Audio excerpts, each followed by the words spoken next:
you've got to get physical. You've got to get embodied, because the process of ascension is the process of embodying your divinity and your light. But you can't bring your divinity and your light into a place you don't occupy. We are more than halfway through 2023, so let's do a recap of what is happening energetically on the planet. What have we done in the first half of 2023? Because if we can see what we've done, then we get a really good perspective on where we are going. So, what's happened so far in 2023? Overview, recap time. My name's Kerry K. Welcome to my channel if you're new. I hate introducing myself. I hardly ever do, but there are a couple of new people on my channel right now. Welcome to it. I'm the most non-new agey, non-spiritual teacher that you're ever going to meet. Life for me is very practical, very real, very grounded. It's all about the simplicity of truth and love. But having said that, we don't live in a simple world. We live in a world that was conditioned for complexity. So my job is to, number one, simplify spirituality. Number two, pave the pathway for you with a very big flashlight that shows you, this is where you're walking. This is where ascension is unfolding right beneath your feet. As you walk, most people are missing it, and my job is to bring your awareness to it and help you navigate that ascension pathway. Okay, that's enough of an intro. There's much more about me if you want to go into my story here on my YouTube channel. 6 very important points about what's already taken place. And when you listen to this, you tell me in the comments below, what do you think is going to be our next step? As a result of what we've done so far, what follows on? You tell me. I'm looking forward to hearing your answers. Okay, the first thing is there's an absolute knowingness inside of people right now. It's inside of you. It's inside of me. There's a knowingness that says, I cannot keep repeating the same patterns. It's kind of like a gong resounded, a bell went off. Something said, okay, it's 2023. You can't keep repeating the same. And then when you embark upon the same, whatever it is, self-destructive behavior, self-doubt, self-trust issues, whatever it is, whatever the old patterning has been, when you step into it again, it's like stepping onto a hot coal. Something in you says, whoa, I shouldn't be here. This is not right. This is uncomfortable. You're not blind to the fact that you are in a repetition of an old pattern. Again, that's one of the primary messages of 2023. You can't keep repeating the past. There's a real sense of urgency here, a real beautiful sense of urgency that says, we've got to shift this now. We got to shift this, baby. So you know how you shift things? By doing things differently. Don't we know this, that it's the height of insanity to keep doing the same thing, expecting a different result? So we've got to learn, how else can I do life right now? As I keep talking, you're going to hear some answers in terms of the how else. Okay, so point number 2, and do you recognize yourself there in point number 1? Do you recognize the discomfort that occurs and the big no that gets yelled at you when you embark on that old behavior? Okay, number 2, something in you is open to divinity and open to healing, because in 2023, you have something beyond the ego that is interacting with you. What is that? What is something beyond the ego interacting with you? It's going to differ. It's going to vary. It depends on what you can let in. Are you able to let in your higher self? Are you able to let in a fragment of your higher self? Is it God? Is it divinity? Is it consciousness? Whatever it is whatever is the next easiest in the ascension ladder. What is relatable to you? For some people, it might be angelic energy. It could be dolphins. It could be whales. It can be a color. It can be golds and silvers and whites. There is something that's occurred that is a step up energetically, a step up in consciousness that you are able to relate to and relate with now.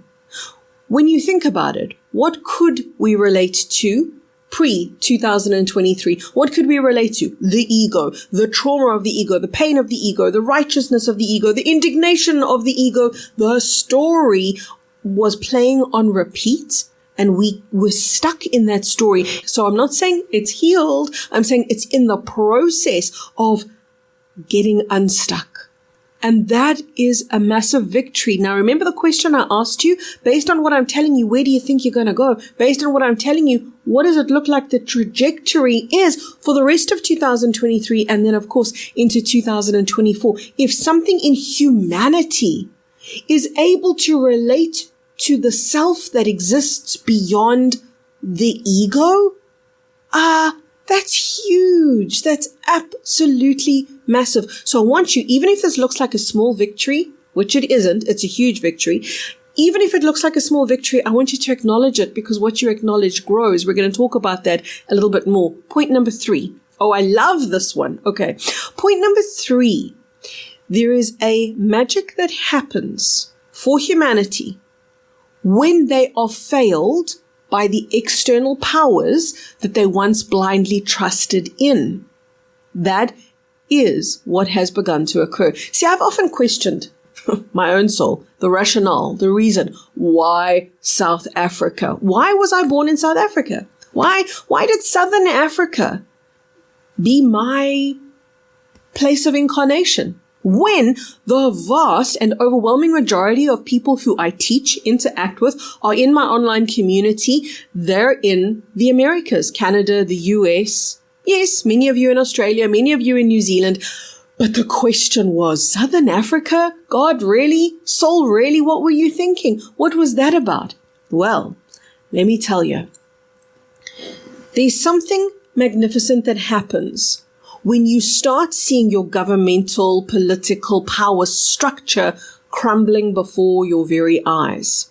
One of my students, she's a beautiful, beautiful, wise soul that lives in Zimbabwe.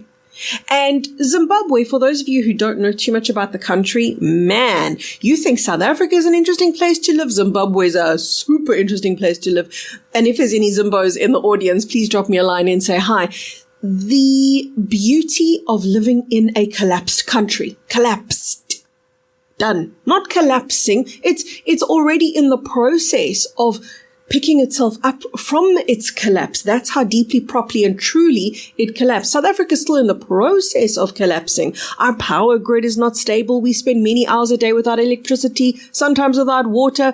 The crazy crime rates, the crazy corruption, the crazy stuff that we put up with in this country, most first world countries wouldn't even consider doing. South Africa is a crazy anomaly, but Zimbabwe takes the cake. Here is what this beautiful, wise soul shared with me. She said, when we don't have power, which is very often, and we don't have electricity and we don't have internet, you know what we do?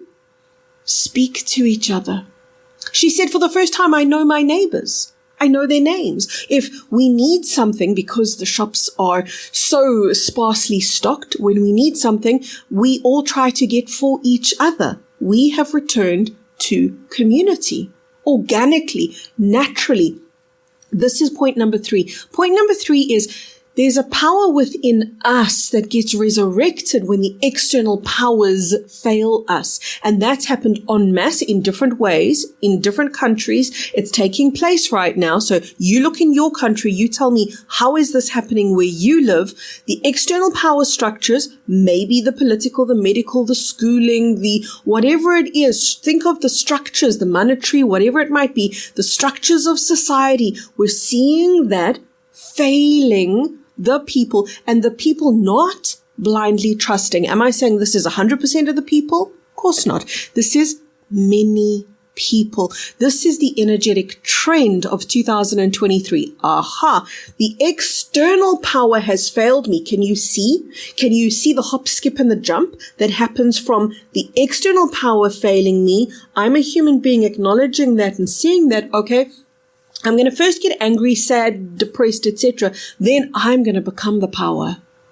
I'm going to become the resolution. I'm going to become the solution. So it ignites the inner power of the individual When all of that external power stops being powerful and starts being something that you see through, stops being the Almighty, then you get to take that space and you become the Almighty and you become the authority in your life, right?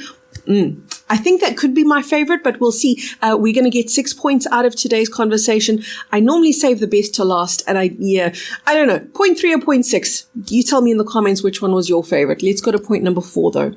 Point number 4 is about an energetic awareness. There's a shift in power, and I'm going to talk more about that as we go through these 6 points. There is a shift, an inner shift in power. We can see the external shift in power, but of course, everything that happens out there happens in here as well. So the inner shift in power is one where people are becoming more attuned, more sensitive to energy. And it starts out being a roller coaster. It starts out being messy. It starts out with people saying, whoa, I don't know what's wrong with me, but I'm way too empathic. I'm way too sensitive. I'm feeling things so deeply. Must be something wrong. Nothing's wrong. This is being switched on. This is what it is to be fast asleep and then awakened.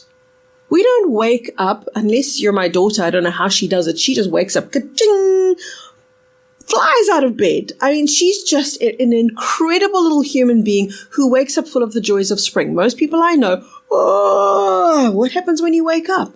You're yawning, you're rubbing your eyes, you don't know where you are, you're a little bit disconcerted, you're a little bit discombobulated. It takes you a moment to acclimate to the awakening, okay? So it can look quite messy, but there's more empathy, more sensitivity, more emotional connection, more emotional awareness. A lot of people say, I'm feeling things I didn't feel before. Now that can be at a physical level. So this is going to explain to you, for a lot of you, why you're feeling things you never felt before. Yes, it can be aches. Yes, it can be pains. It can be sort of superficial surface level things, but it can also be emotions. You're feeling them deeper than you've ever felt before. So even if you say to me, Kerry, I've always felt, for example, depression or happiness. I've felt happiness before, or sadness before, or love before. These aren't new things. No, but the depth is new.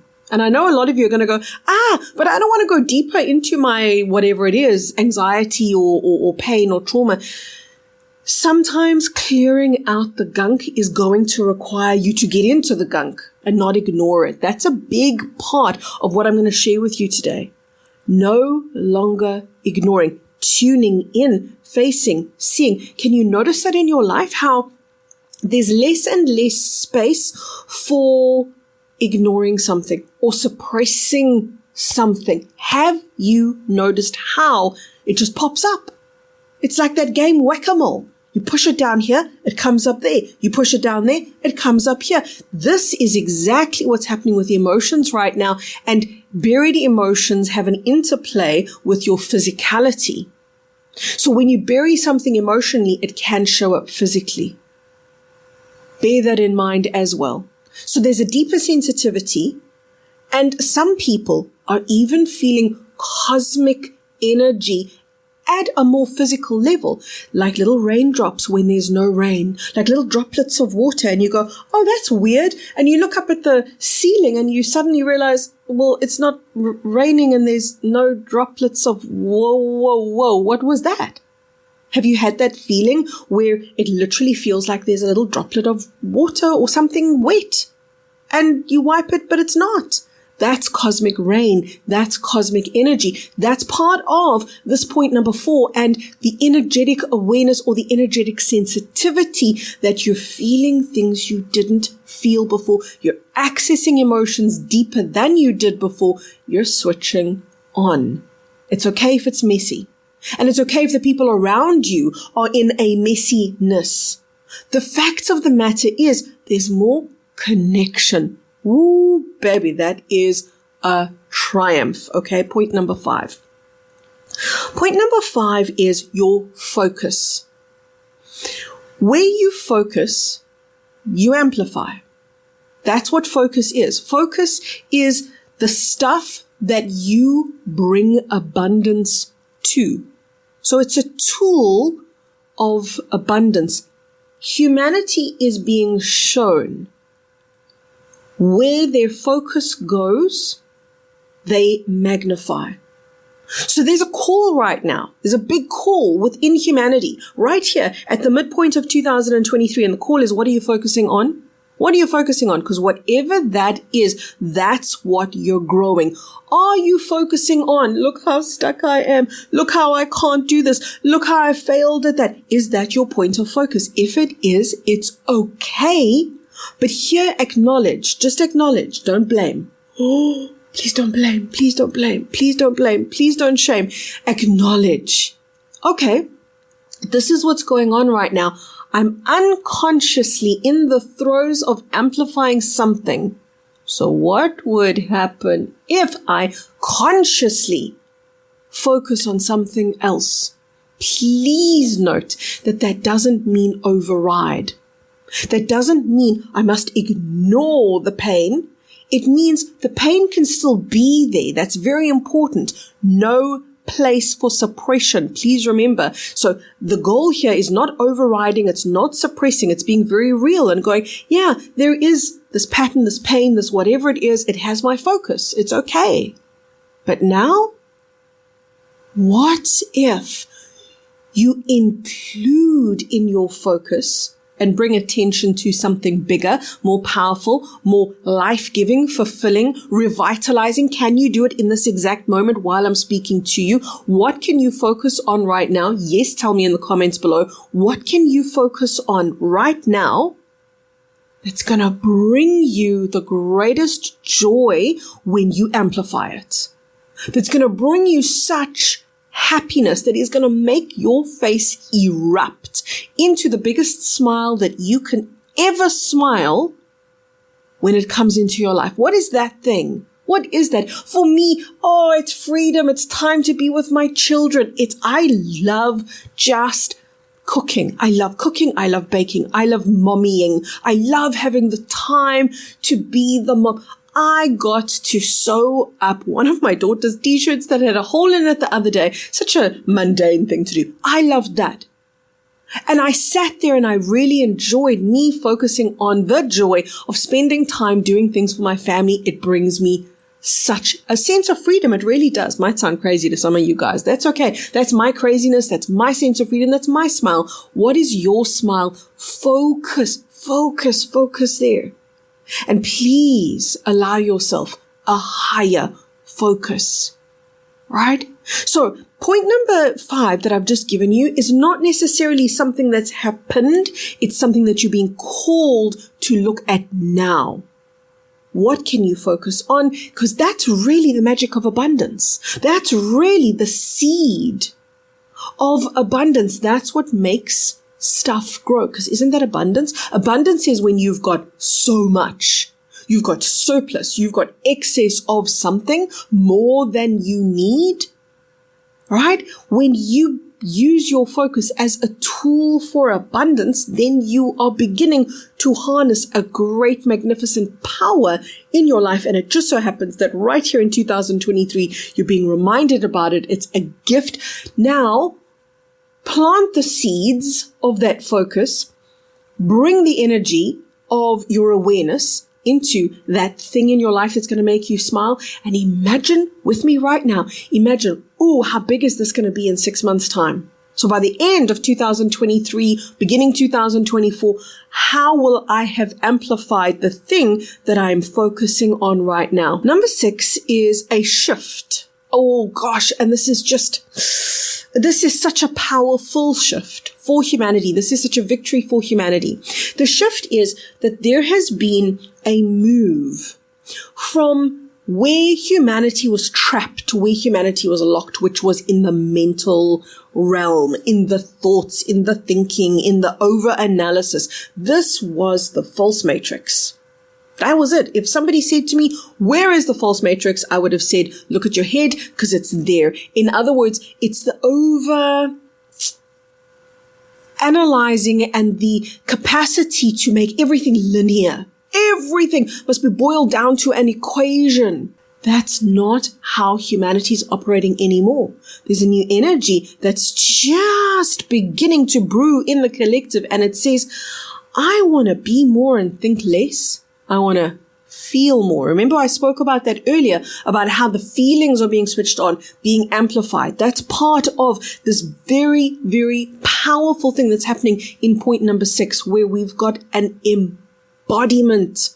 Wow! An embodiment as opposed to an overthinking. Now, spirituality was absolutely fraught with that. Meditations were used for people to escape the body, to shift on out, it was like a jailbreak, wanting to get out of the body. That was kind of like the prize for spiritual people in the 80s and the 90s. That's where I grew up. And certainly that was victory. If you could go hang out in the astral realm, which was really no place to be hanging out, but nonetheless, you weren't embodied then, you weren't in a physical form then. Man, if I could have shown the Kerry of the 1980s and 90s, baby, wait till 2023, because that's when people are going to get it. That's when people are going to go, oh, I'm a physical thing, in a physical form, in a physical body, and I've got to get in the flesh, in the form, because in 2023, we're moving out of the prison of being stuck in the mental analytical state into the freedom and the expansiveness of embodiment. There's a connection to the body. In the same way I said earlier, there's a connection to emotions. There's a connection to the body now, where things are becoming almost more real. Have you seen that in the world around you? And if you haven't, take time to look at it. Things are somehow more solid. Things somehow have more shape. Things somehow have more dimension to them. That's not because you're regressing and going the wrong way. You've got to get physical. You've got to get embodied, because the process of ascension is the process of embodying your divinity and your light. But you can't bring your divinity and your light into a place you don't occupy. So this point number 6, I said to you earlier, was it 3 or 6 that I loved the most? And it's still a toss-up, but probably now that I said number 6, which is yours? Which of the 6 points that I've given you makes your heart sing? Well, my heart is singing just being able to speak to you again. I love, sitting with you, talking to you, sharing my heart with you. It is just the light of my life. Thank you so much for your presence in my world. Thank you so much for taking the time to watch this video, to share it with your friends. There it is. Do you feel it? That's my love, all the way from my heart into yours. Wherever in the world you are, let it land and let it be absorbed right into you.